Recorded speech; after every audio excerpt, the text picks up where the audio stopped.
వంకాయ టమాటా కొత్తిమీర పచ్చడి చేసుకుందాం. దానికి కొద్దిగా ఆయిల్ పోసుకుందాం. దీంట్లోనే వెల్లుల్లిపాయలు తాలింపులు జీలకర్ర వేసేసుకుందాం. దీంట్లోనే కొద్దిగా కరివేపాకు పచ్చిమిరపకాయలు వేసేసుకుందాం. ఇలా బాగా వేగిపోయాక ఒక గిన్నెలో తీసేసుకుందాం.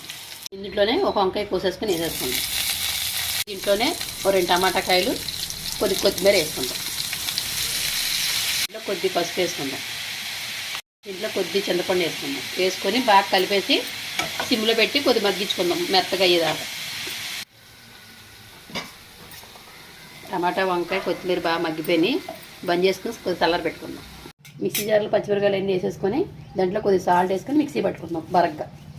అలా మిక్సీ పట్టుకున్నాక ఈ ఉడకబెట్టినది కూడా వేసేసుకుందాం.